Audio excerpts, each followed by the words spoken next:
Increasing pressure from the anti-death penalty movement has caused many drug manufacturers and pharmaceutical companies to either stop making the drugs that are typically used for executions, or they have simply started refusing to supply these drugs for execution purposes.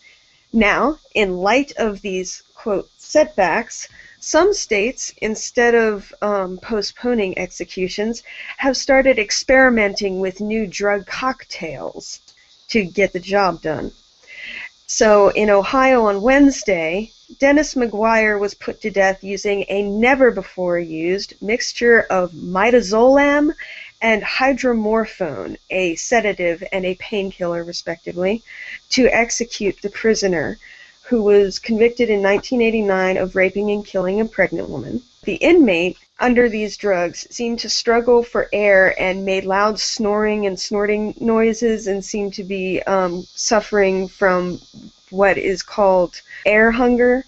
And it took about 25 minutes before McGuire to die. And this is one of the longest executions that has taken place in Ohio since the death penalty was reinstated in the state. And this execution also marks the third one in Ohio in the last 3 years that has used untested combinations of drugs, and which have caused these kinds of botched executions, and this is according to the ACLU. McGuire's family is now suing, of course, stating that the execution was unconstitutional based on cruel and unusual punishment, and the court will now have to determine if in fact this execution was cruel and unusual, if the method of execution was in fact unconstitutional. So, I know what my opinion is on this whole thing, but what do you guys think? So there's a couple of interesting things that I found in this case, one of which is the fact that before this all happened, they had kind of anticipated that this new magical cocktail that they created was probably not going to react well, and there's actually a letter from the attorney of the family saying he will probably choke for 20 minutes, and the state actually writes back, there's no way of telling what will happen. Mm-hmm. Awkward. So this is horrible, not to make light. It's a horrible situation. We don't have the death penalty up here in Canada. I wouldn't recommend any country getting the death penalty. I don't really understand the death penalty, having it, and this stuff makes you even more, for me anyway, glad that we don't have it. I mean, anything that can make drug companies seem moral seems like a bad thing, doesn't it? And you know what? The fact of the matter is, people condone the death penalty all the time by saying that it's less expensive, but it's not. When you take into account court proceedings and litigation and appeal after appeal and court and attorney fees and all the time that it takes to go through that, and meanwhile taxpayers are paying for him to be in jail and fed and housed and medical attention and all of that, and also the paying the executioner, which is a very expensive job, you can imagine, because they have a very high turnover rate, let's put it that way. Not a lot of executioners like this. Wow, I can't imagine why they would have such a high turnover rate. Do they kill? It's got to be like a cushy job. So I am anti-death penalty all around. It's not about what the person deserves or doesn't deserve. I think it speaks more about us as a society. I think it's something that's outdone its time. It needs to be over, and we're wrong too much of the time. And things like this happen too much of the time. It's just not right. So I would love to see, more states just get rid of the death penalty. I'd like to be more like Canada. Get rid of the death penalty. We don't need it. It's not. I mean, you're not teaching them anything. Basically, what you're doing is you're getting rid of them from society, so they're no longer a nuisance. But they were no longer a nuisance in jail. Just put them in jail for the rest of their lives. Studies have shown that it's less expensive, so it's not a cost issue. I mean, I'm totally on the same page with you. I'm against the death penalty from a moral point of view, not just the practical, that we get the wrong people and that this is really cruel and unusual what happened to this specific guy. But I want to give credit to the Swiss companies, the Denmark companies, like all these companies that make this drug that refuse to ship it to the United States because they don't want it to be. They're like, we make medicine, we don't want to kill people with it. So I want to give a little credit to them. I mean, it's weird, drug companies taking a moral stand and whatnot. Are they taking a moral stance though? They just don't want their drug company in the same headline as something like this. It's really more of like they don't want to look bad. Yeah, I think it's a little PR. bit a PR problem than it is. No. I don't think that the average person is researching what drugs are in lethal injection compounds, finding out who makes them, and then boycotting those companies. I think these companies are. I mean, obviously they're for-profit companies. They're concerned about their bottom dollar, but at the same time, they had a contract with the government that kills more people than any other place in the developed world to use their stuff, and they said, no, you know what, we don't want your money because our drugs shouldn't be used for that. I mean, that's got to mean something. But back to my original point, like, it's not hard to make like, I'm not a doctor or anything, and I'm not a scientist, but it's not hard to make a cocktail of drugs to kill somebody if you wanted to execute them. Like, just use a gallon of morphine, and I'm sure that will do the job. They'll go very peacefully. So, like, this ridiculous combo that they used and, like, the 20 minutes. And I really, like, the thing I hope, though, is I hope the governor was there, right? Because, you know, governors like to hang out at executions. Because I would like to see the picture or video of the governor watching this and, like, the reporters and all that getting his reaction. Because it's like, you're watching somebody die for 20 minutes. Like, that's disgusting. I totally disagree with the death penalty in principle. Like, once you have somebody in a cage, like, and if you can't prevent them from hurting somebody in the cage, then you need to get a bigger cage or a better cage. Like, there's no reason to execute somebody that you've already taken all of their liberty, in my opinion. Right. I would argue myself that the death penalty itself is cruel and unusual punishment. Right. Yeah, I have serious problems with the death penalty. Of course, in my case, that's coming from, kind of from a religious context. That's what my ultimate reason why I'm anti-death penalty. But at the same time, I'm perfectly comfortable letting that inform my politics because I think there's completely secular reasons, to be anti-death penalty. The big one being there's no proof that it works. Well, actually, I guess the two big ones. One, we kill the wrong people all the time. That right there. From any perspective, if you're going to take action that's going to end the life of a human being in the name of justice, if you can't do it 100% of the time, it's unjust to do so. If you're going to kill an innocent, then you're a murderer at the end of the day. I am definitely not religious, though, but I take it from a moral standpoint, too, because I do have kind of a general sense that, what you do, the energy you put out, is what you can expect back. And if you end the life of another human being, what is that doing to, let's call it a soul? Well, what are you doing to your soul or your consciousness or, whatever, your mental well-being, whatever you want to call it? I think you're doing great harm to it. And what we do know is that quantifiable data shows that you're not helping anyone. Mm-hmm.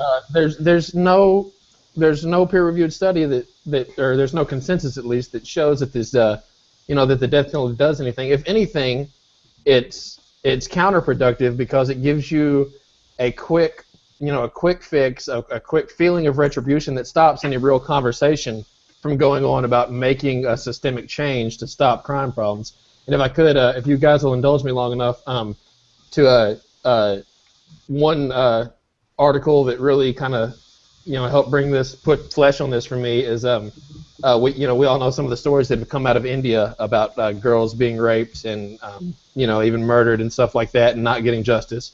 And what the director of Amnesty International India said is that and I think it's relevant because the guy here we're talking about was a rapist and a murderer. The rape and murder of the young women in Delhi last year was a horrific crime, and our deepest sympathy goes out to the victim's family. Those responsible must be punished, but the death penalty is never the answer. Sending these 4 men to the gallows will accomplish nothing except short-term revenge. While the widespread anger over this case is understandable, authorities must avoid using the death penalty as a quick-fix solution. There's no evidence that the death penalty is a particular deterrent to crime, and its use will not eradicate violence against women in India. And I think that's just as true in America. You know, there's ways of doing prison, and we're getting into a bigger topic here, so if I'm getting off track, by all means, cut me off. But you can have a justice system, a penal system, that is there to stop crime, or one that is there to punish criminals. And those are the two good options, and one of them is better than the other one. What we really have in America is a justice system that, you know, is there to give money to people who have turned it into a for-profit industry.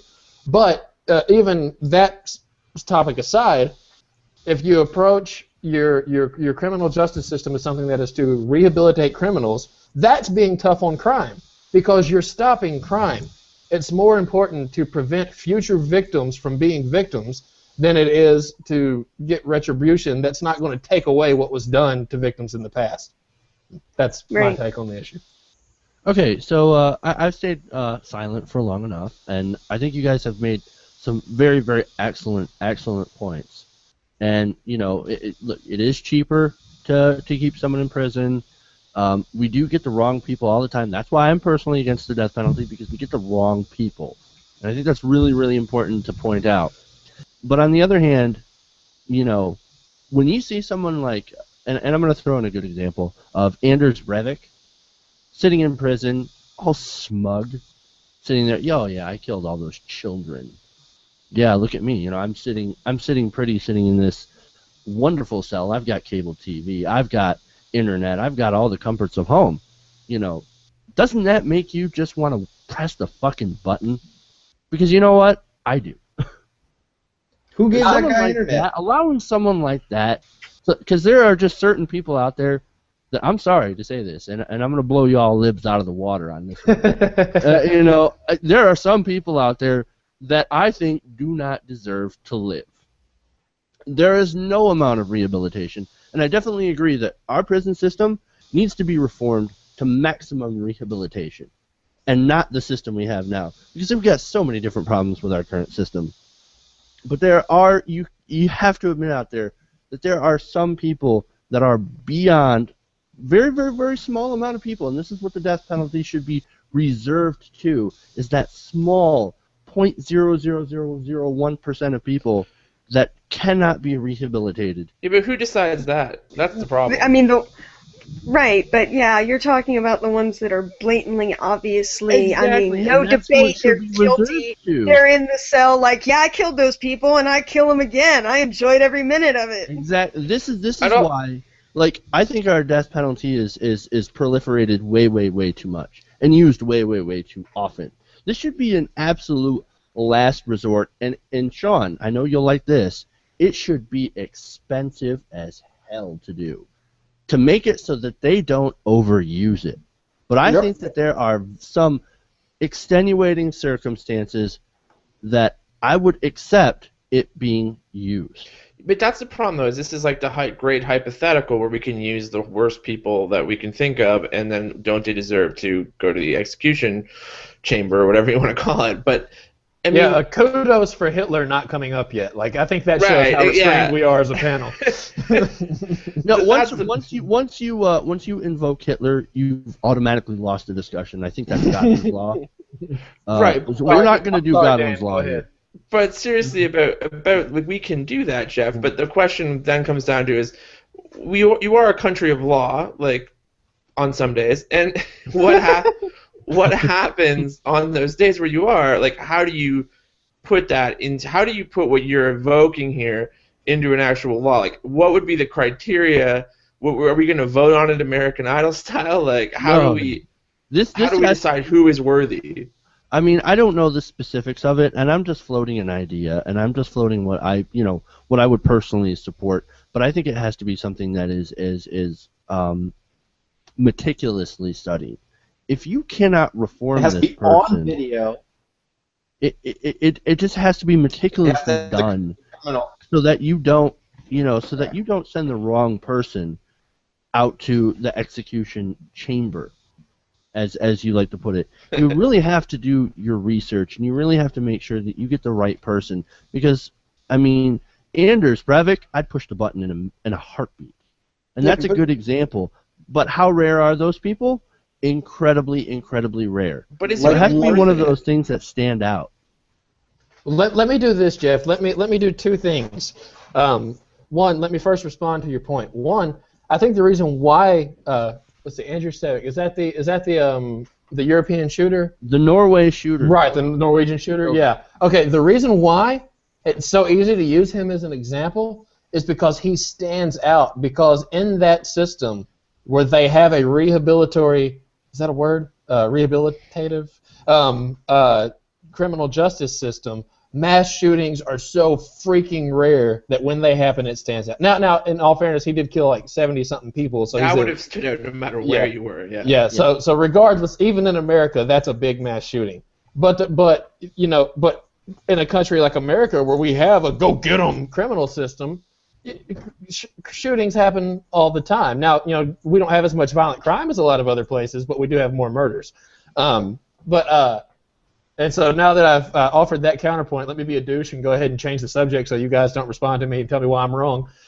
We have kind of taken this article into a discussion about the death penalty, but if I'm not mistaken, the actual article itself is, what we're wanting to get at is, was this particular method cruel and unusual punishment?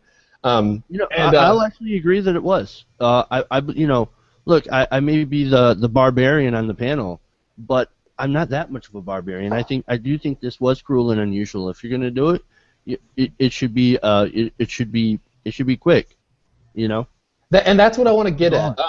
To show another, because one of the things I like to do when you guys let me on the show is point out kind of liberal hypocrisy in the interest of strengthening liberal arguments, not to make us look bad, but because I want us to come from a place of intellectual honesty.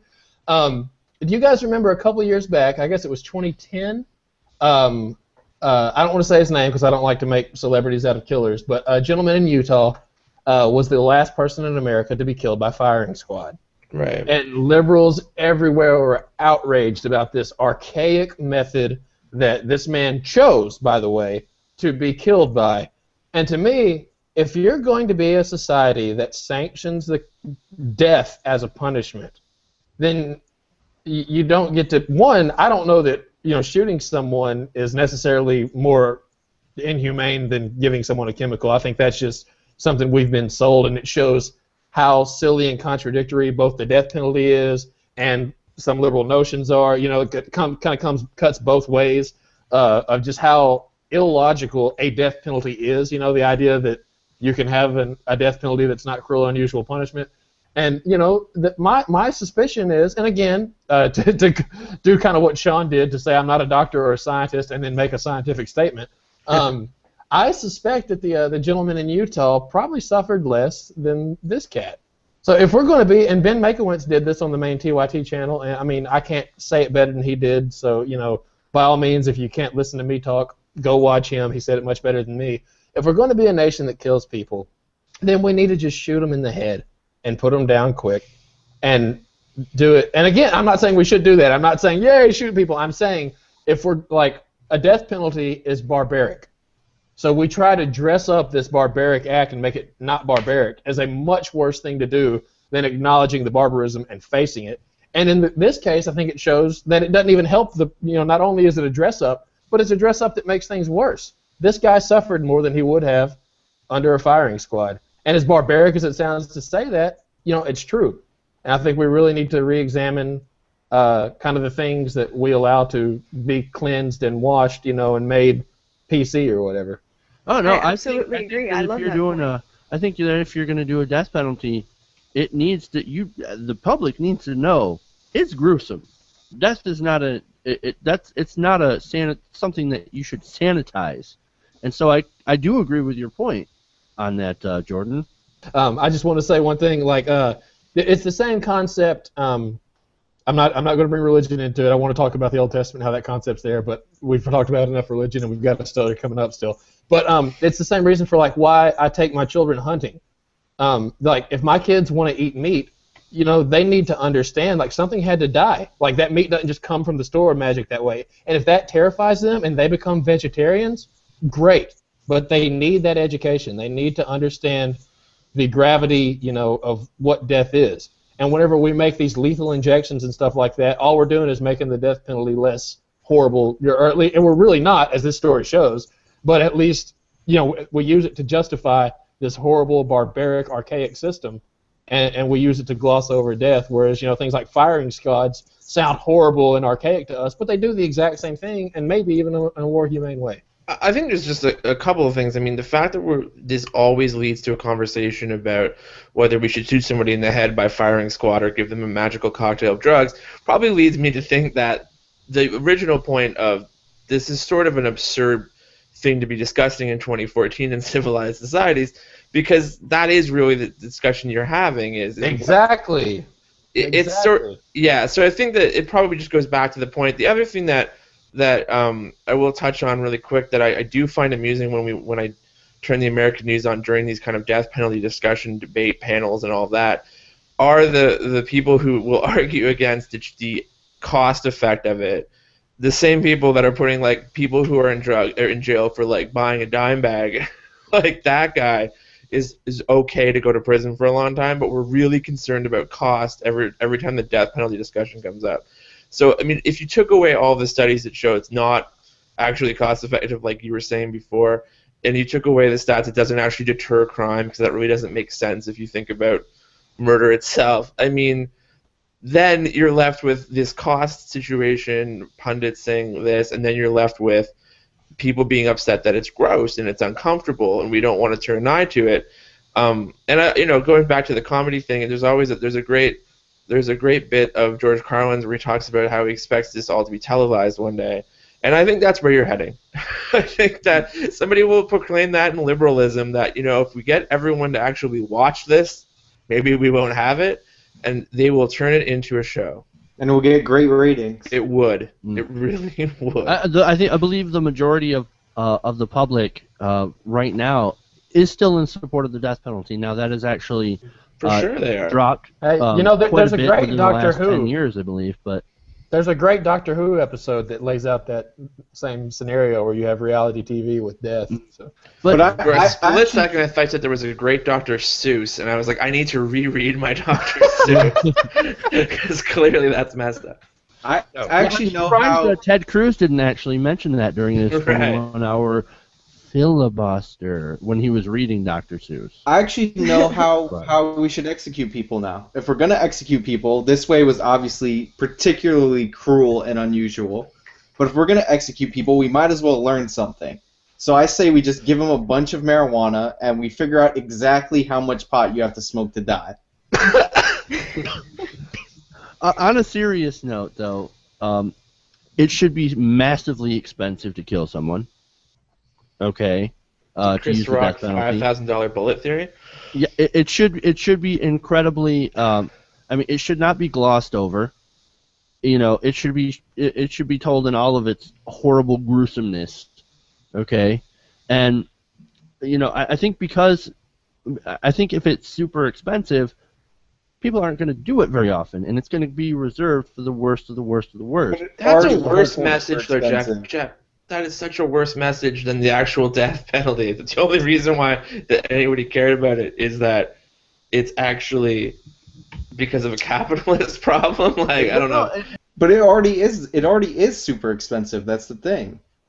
Like, you're hoping that the fiscal conservatives in these people will come out and undo the death penalty, but it really there aren't fiscal conservatives. Like, it's already more expensive to argue these cases all the way through the appeal process.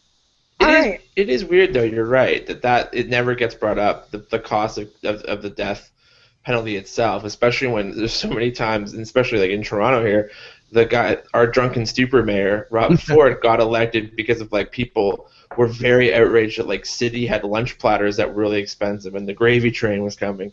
But yeah, those kinds of populists never seem to have any problem with the cost of killing a human being. But what are you gonna do?